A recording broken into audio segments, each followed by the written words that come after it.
Good morning and a very warm welcome to this brief overview of Indian writings in English. But since this is a part of a lecture series connected to Indian culture, I would first like to establish the connection between culture and literature. I would like to begin with a quote by T.S. Eliot in his Notes Towards a Definition of Culture. He defines culture as that which makes life worth living. And if culture includes everything that is connected to the human value system, customs, tradition, way of life, then literature is inevitably a part of culture. And so one can assume a close relationship between literature and culture. And at the end of this slide, I would like to draw your attention to the fact that in the literature of a nation lies the essence of culture, history, religious belief, and an entire value system. What then is literature in a multi-linguistic country like India? South Asia or the Indian subcontinent includes India, Pakistan, Bangladesh, that was East Pakistan until 1971, Sri Lanka, Nepal, Bhutan, and the two important facts related to this part of the world are that it is culturally diverse as well as linguistically diverse. Three waves of conquest brought lasting influences to Indian literature. Number one, the Aryan invasions. They brought the language, and essentially the parent language to all Indian languages is Sanskrit. We cannot rule out the Islamic conquests that took place 8th century onwards, added Persian and Arabic elements, and finally we had the growth of Urdu as a language. And now we come to the most important influence, which is that of the British rule. It began with trade in the 17th century and it lasted till the end of the Raj, that is the colonial rule, 1947. The most important outcome of this interaction between Britain and India was the growth of an English language. And today, many argue that English is as much an Indian language as other Indian languages are. We have a little map here, which, if you look at the colors, highlight the British provinces and the princely states. If you leave out the other countries which are in white, then we have almost the entire Indian subcontinent as under the British rule. You can pay a little attention to the provinces that are marked in a light pink color.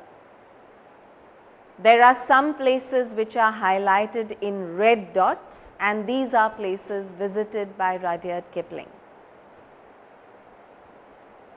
Now, why Indian writings in English?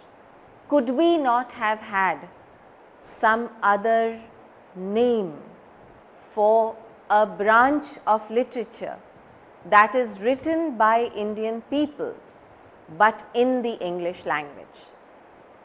The choices were simple, Anglo-Indian, but this had racial overtones. The other option was Indo-Anglian or Indo-Anglican, which we did use for Indian writings in English, but then it had slightly religious overtones. And so finally, perhaps the best way to talk about this literature is Indian writing in English. What then is Indian writings in English? It is, number one, as Indian as the literature in any other Indian language, and number two, it is a literature which is both Indian and English, and we will see why. One last aspect which we need to look into before we actually look at the literature is that what milieu or what background did this literature go in? And if it grew in this background, then what were the influencing factors? Generally, we talk about a literature as a product of race, milieu and moment. In the Indian context, race would mean nothing simple. It is the result of invasions, conquests and occupations extending 4,000 to 5,000 years. What does this mean? This means that whatever will be written in India will be the outcome of a very complex history, which includes not just India as such, but every foreign influence that made its way into our country over 1,000 years. Milieu. This involves the extremes of every kind related to geography and cultural history. This probably explains the kind of variety we have had, and the result of which is naturally a literature which has tremendous variety. What then is the moment?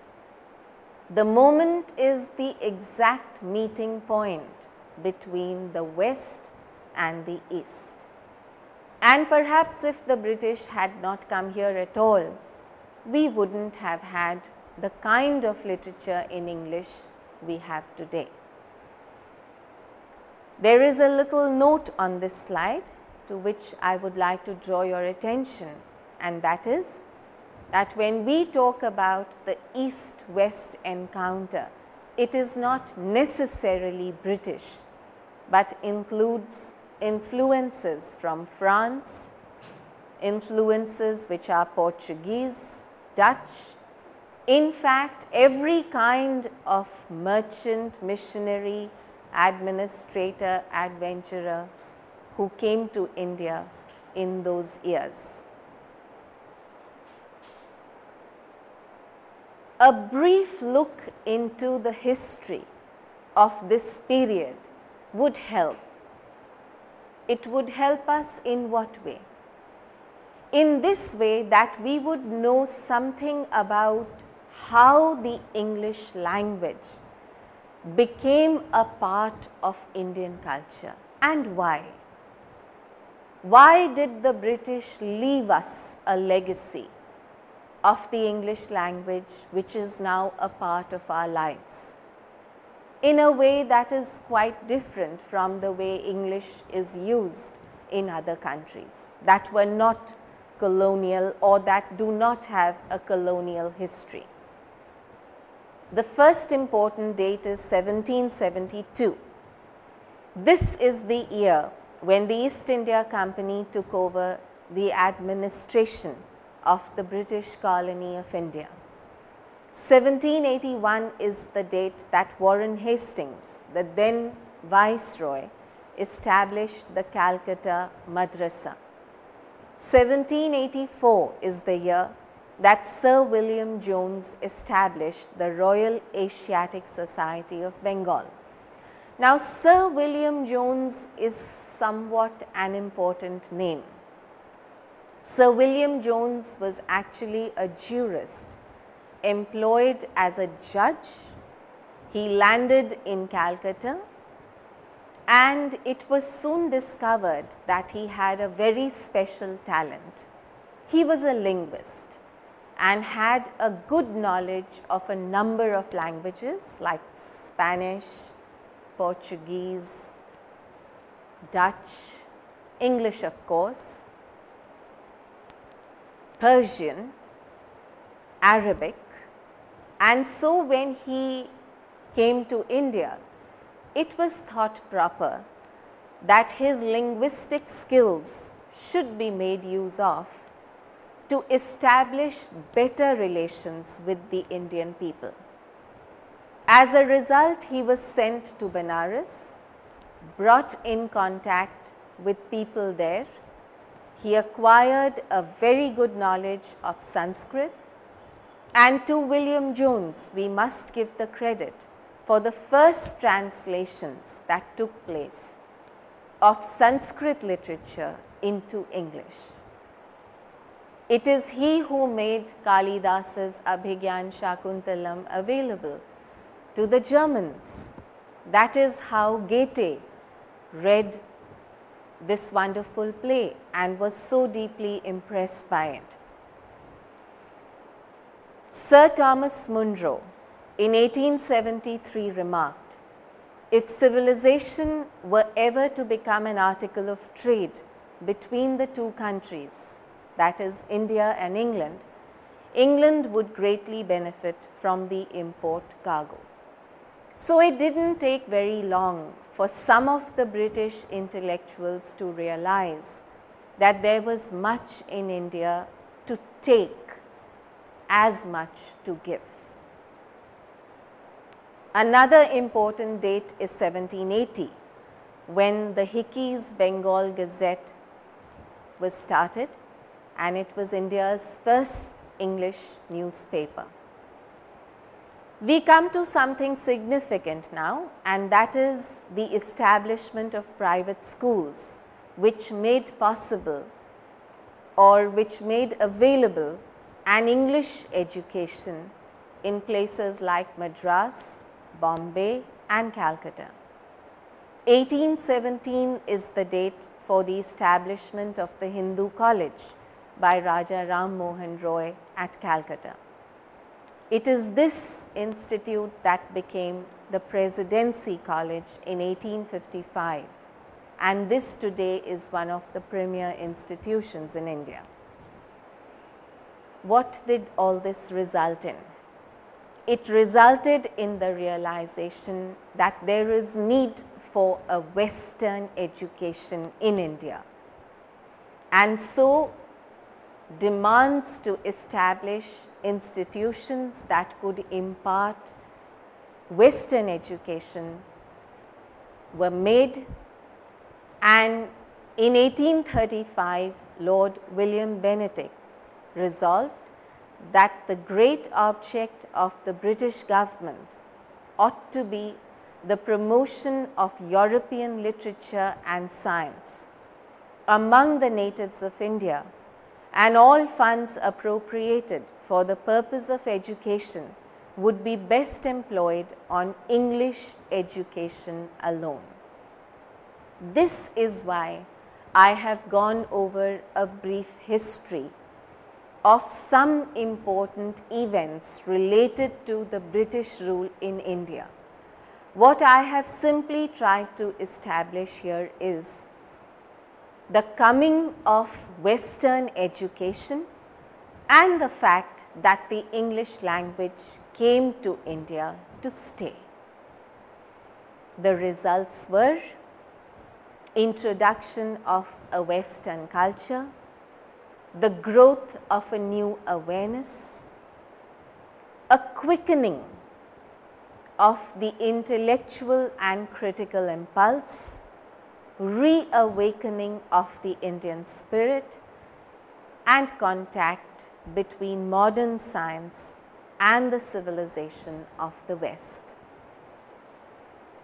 To the Indian intellectual mind, this did wonders, and the beginnings of what we can call Indian writings in English lie in this quickening of a spirit that had long lain dormant. The beginnings of Indian English writings lie here. We can also call this spirit a literary renaissance. Renaissance as a word means rebirth. I would like you to pay a little close attention to what is said at the end of this slide.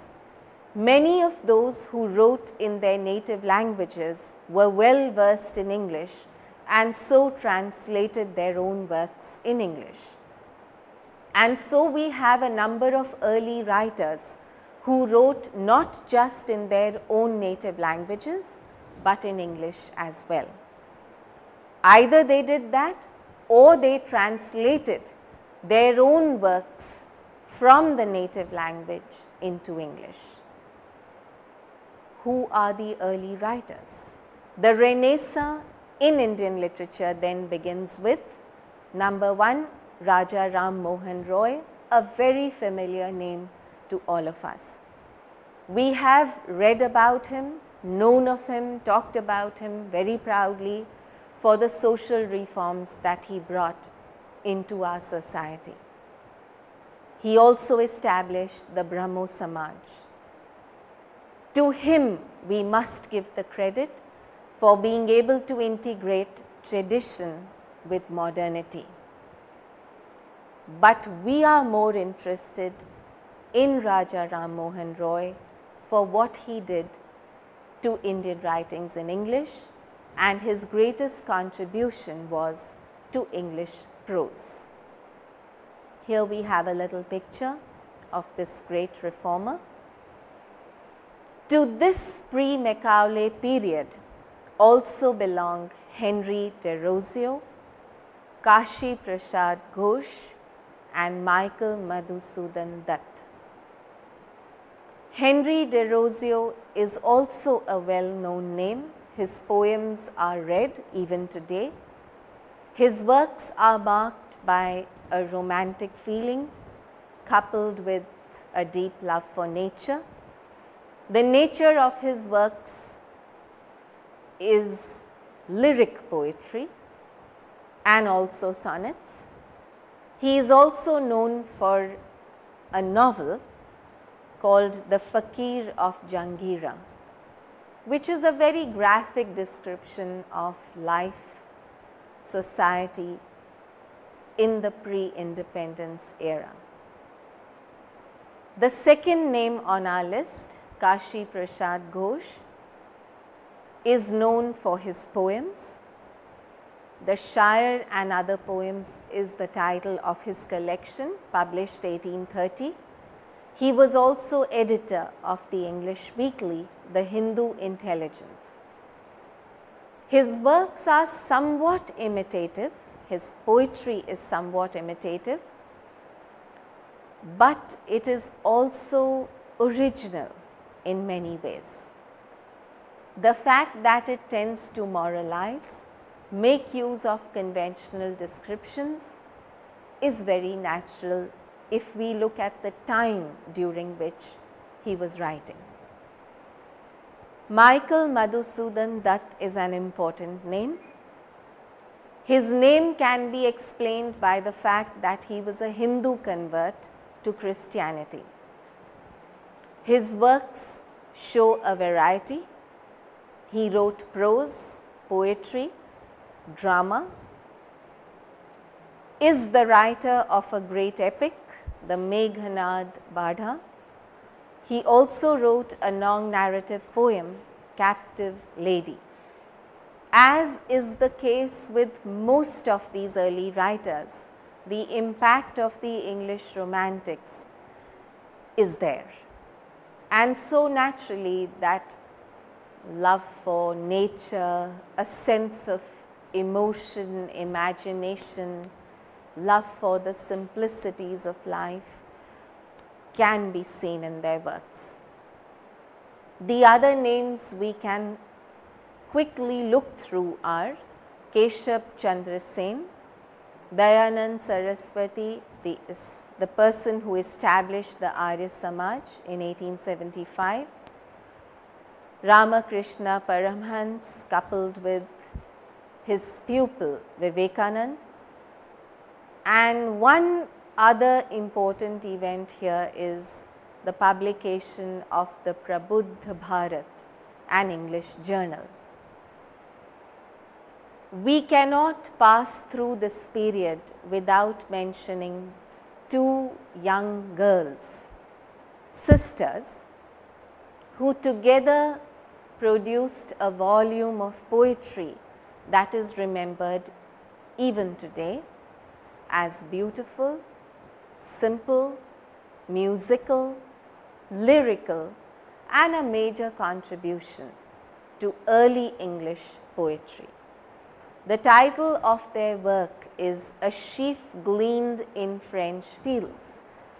This title can be explained by the fact that the two sisters lived in France for a while. They were deeply influenced by the Western culture, way of life.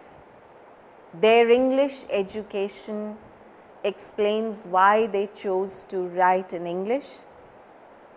But their works are beautiful, marked by the Indian spirit as well.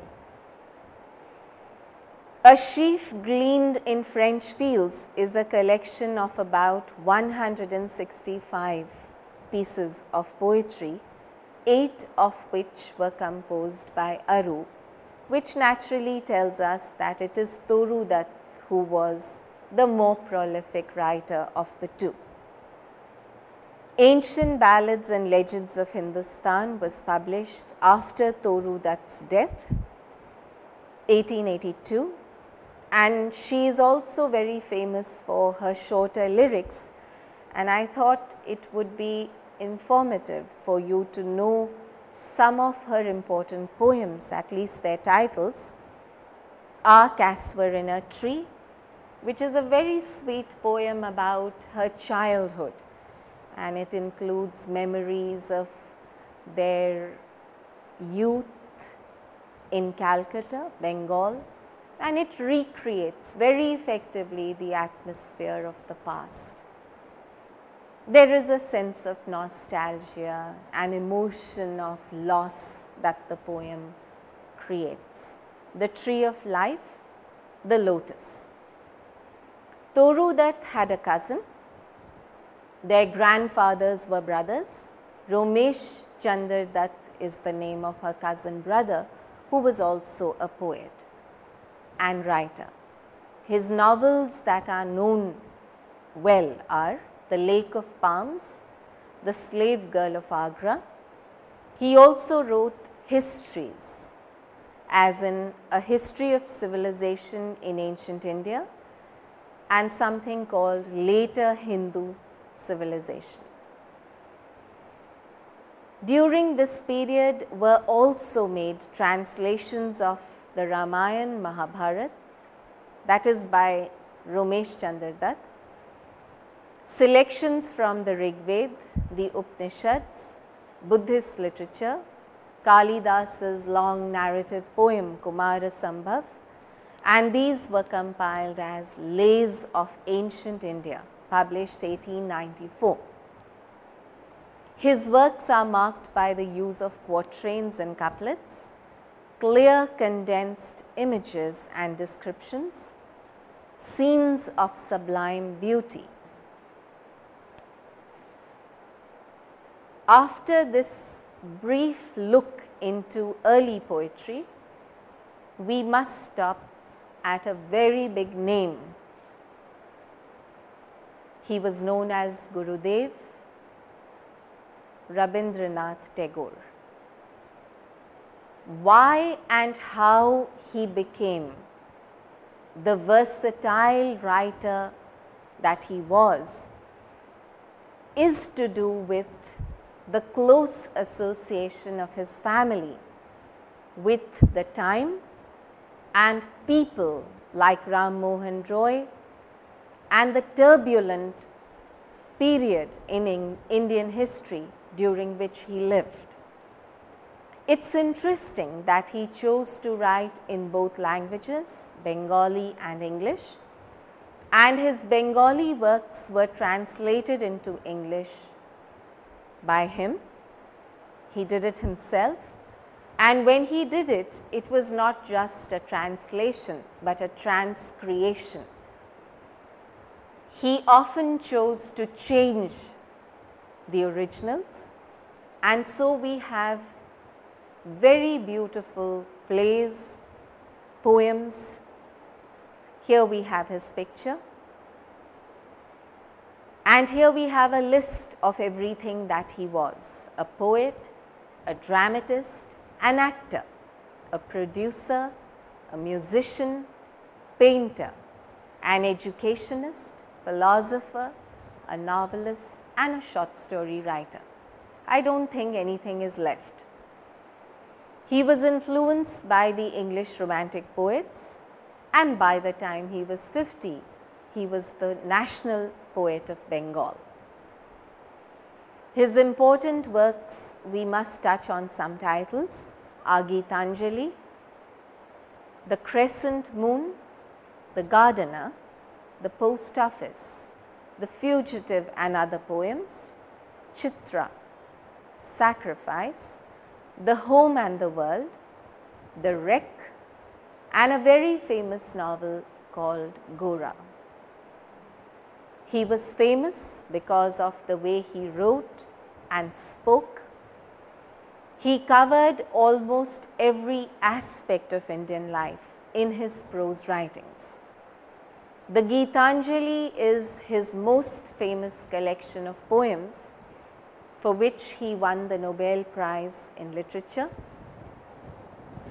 The collection includes about 100 poems written in what we call the Bhakti tradition.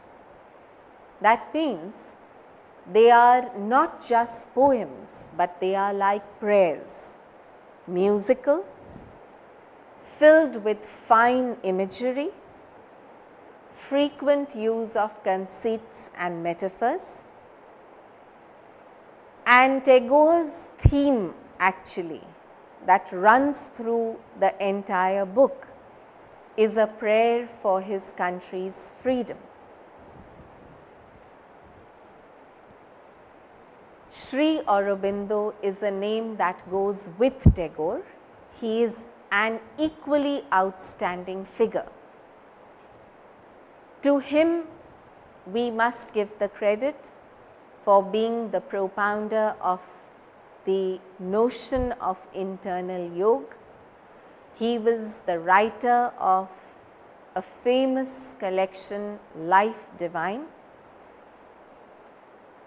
and one of the earliest interpretations of the Gita, the Vedas, the Upanishads comes from him. Here is his picture. His works run into categories, the first of which is his blank verse plays. These are 5 in number. They are called Perseus the Deliverer, Vasavdatta, Road June, The Viziers of Basora, and Eric. I think it is very evident from these titles that he wrote on legendary subjects. Most of his plays deal with myths or legends, not just from India, but also from Greece and Rome. Eric deals with a Scandinavian legend, in fact. His long narrative poems are Urvashi, again an Indian legend, Love and Death. However, his magnum opus, the finest and largest work, is Savitri.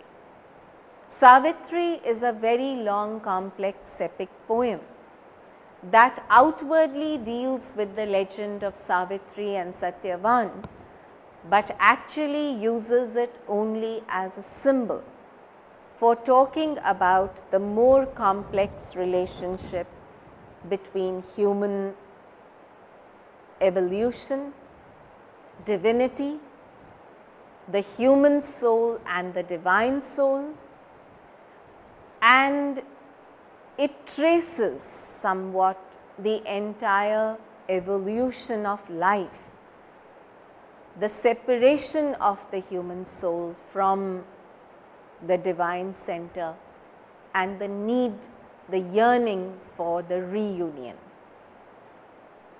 This whole process he called Satchidanand.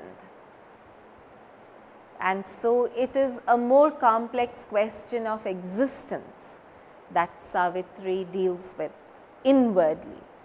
Outwardly, however, it begins with the legend. Like book 1 begins with the day of Satyavan's death.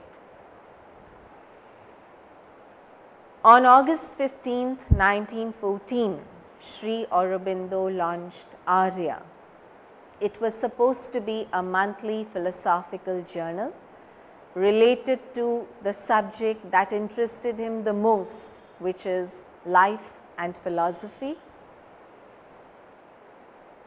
Together, his contributions are in the form of a group comprising of the Life Divine, essays on Gita, the synthesis of Yoga, the secret of the Vedas, the human cycle, the foundation of Indian culture, and many others.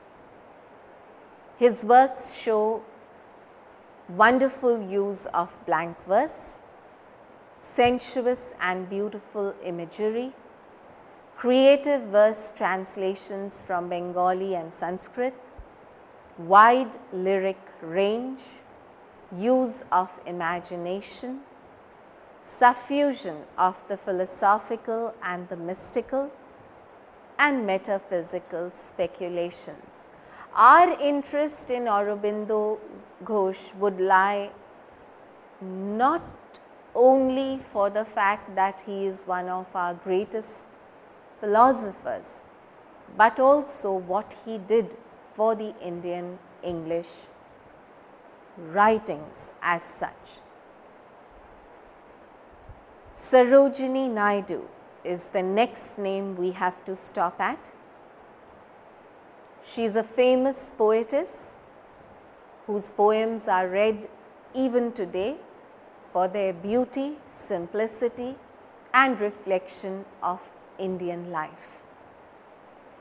She was as young as 13 when she wrote her first long English narrative poem running into 2000 lines. She was a Bengali Chattopadhyay known as Sarojini Chattopadhyay, and she fell in love with an Andhrite, a Naidu. The family naturally objected to the alliance, and her father sent her to England, hoping that she would forget about him. But what happened in England was that her love for writing, that also English poetry, received an impetus because of her contact with some great English poets like Edmund Gosse and Arthur Symons. It is from them that she received encouragement, confidence, and even advice. For example, what Edmund Gosse did was that he helped her to realize that it may not be a very good idea to write on English subjects, and why not she use her talent to write in English, but about Indian customs, Indian themes, and Indian traditions, and that is what she did. Other than that, she acquired technical and verbal perfection, mastery of phrase and rhythm. Actually, she was a good poet, but then she did not have those skills. So, the honing of the skills, the acquiring of the technical perfection, that is what she got from her contact with these great men. Here we have her picture, and this picture shows her contact with the freedom struggle. We can see her with Mahatma Gandhi. And so her involvement in Indian politics came along with her writings. Her important works are The Golden Threshold, which was her first collection of poems, published 1905. As we all know, she was also hailed as the Nightingale of India because of the sweetness of her verse. In 1906, she addressed the Calcutta session of the Indian Social Conference on Women's Rights. She entered into the freedom struggle, as I just said, and in 1912 she published her second collection of poems entitled The Bird of Time. Her final collection, titled The Broken Wing, was published in 1917. Her poems deal with themes related to children, nature, patriotism, love and death. As we move through this little study on her life and works, I must mention some of her very famous poems. Palanquin Bearers is a very beautiful poem describing the song that the palanquin bearers sing as they carry the bride from her father's home to her husband's home. Wandering Singers and Indian Weavers is a symbolic kind of poem reflecting on the 4 stages of life. Her poetry is marked by perfect rhyme and rhythm, powerful use of images, love for nature, and then she will refer to Indian flowers like the lotus or champak, use of history and legend as in the poem Humayun to Zubaydah. With this study on history of Indian English poetry, we move to drama. The beginnings of Indian English drama lie with Madhusudan Dutt's Is This Called Civilization?, Tagore's Chitra, The Post Office, Red Oleanders, and Aurobindo's 5 plays, which I have already mentioned before. These plays deal with legendary stories, are well constructed with well drawn characters and powerful blank verse if they are written in poetry. The early plays are followed by Harindranath Chattopadhyay's 5 plays, published 1937, reflecting social consciousness, flair for realism, powerful prose and leftist leanings. Now, these 4 points on the slide show that sooner or later Indian English writing had to get involved with the politics of the time.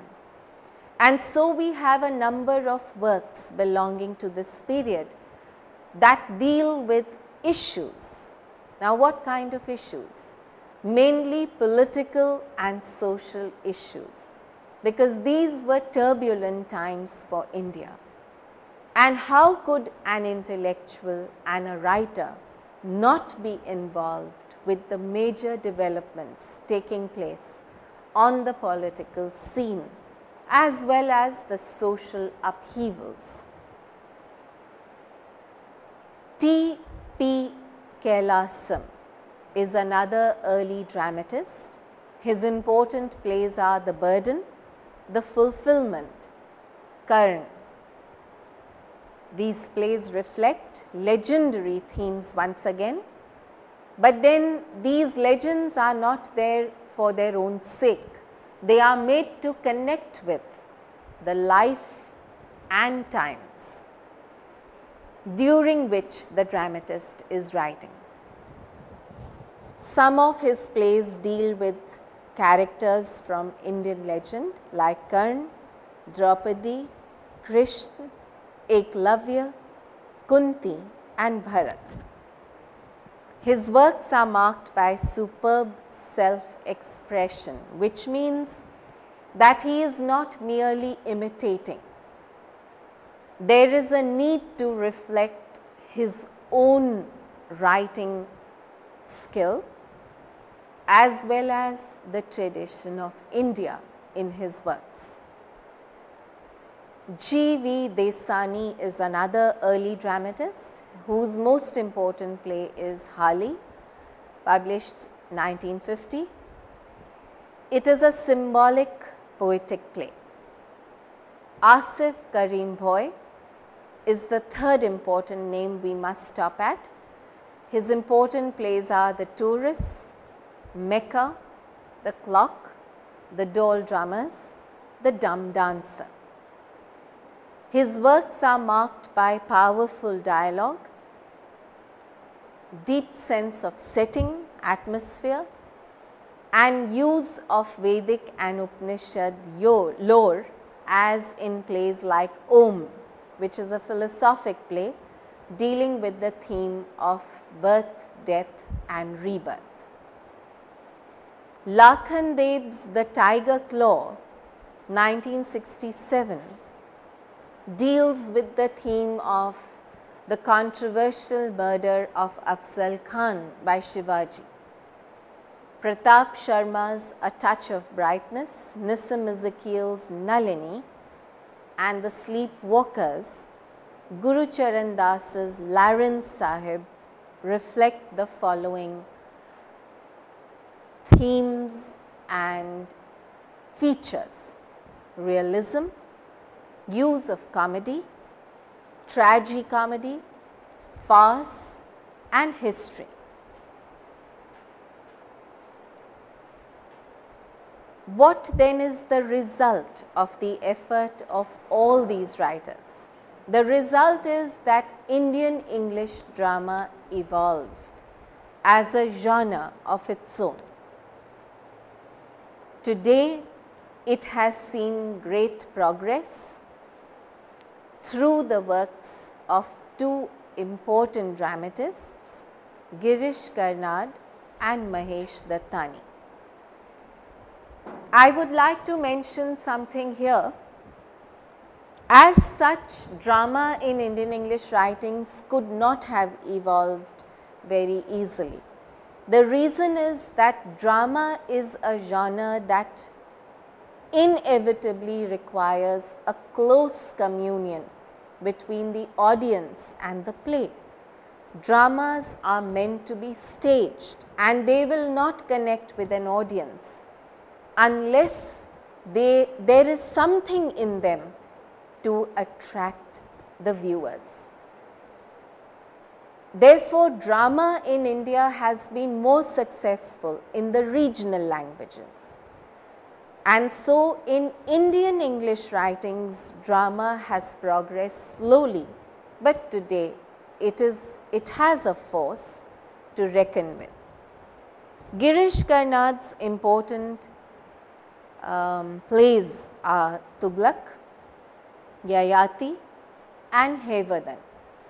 I don't know if the titles tell you something, but they do suggest that his plays are historical in the sense that they make use of history and myth, but once again not for their own sake.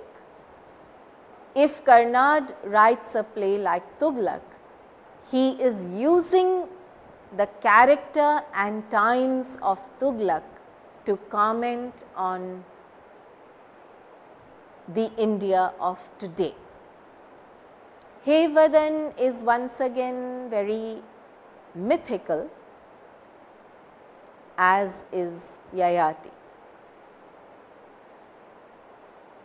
M. V. Ramasharma, collected plays published 1982, Deena Mehta, The Myth Makers, published 1967, Arati Nagarwala, Ahmed Akhtar, K. S. Dugal, M. V. Iyengar and Manohar Malgaonkar are some other names that we must know, because their contributions to making Indian English drama popular is tremendous and needs to be acknowledged. Here we have a little picture of Mahesh Dattani and Karnad. This little picture on the side gives you an idea of the kind of plays that are being performed today. These come under the category of Nukkar Natak. They are street plays as such. Their purpose is to enlighten the public, to make them aware of the times, of the problems and difficulties, maybe even suggest solutions to redress, correct what is happening. Of these two, Karnad, as I just mentioned, deals more with myth and legend, but Dattani is the braver in the sense that is the braver of the two, in the sense that he is using his plays to touch on very controversial themes and issues like women's issues, the problem of child abuse, homosexuality, and many of the current problems in India today. Of Karnad, it has been said, I quote, "He has a historic vision, but a contemporary voice which makes his plays very universal." This is exactly what I tried to explain, the combination between contemporariness and history. There is a quote here. He says, "I am happy to belong to a generation that had a Dharamveer Bharti, a Mohan Rakesh, a Vijay Tendulkar and I. Together, we can claim that we did create a national theatre for modern India." It may not sound modest, but it is. And he includes in his group writers like Vijay Tendulkar and Mohan Rakesh, who are also trying to make a difference through their plays. Mahesh Dattani has been described as India's best and most serious contemporary playwright. He was awarded the Sahitya Academy Award. He has been a playwright and director. He teaches theatre courses at the summer session programs of the Portland University, USA. He's been a director, actor, dancer, teacher, writer. He also gives training to students who wish to become theatre artists. He runs his own theatre studio in Bangalore. His important plays are Bravely Fought the Queen, Dance Like a Man, Do the Needful, Final Solutions, Night Queen, 30 Days in September, which is very well known, and Where There's a Will.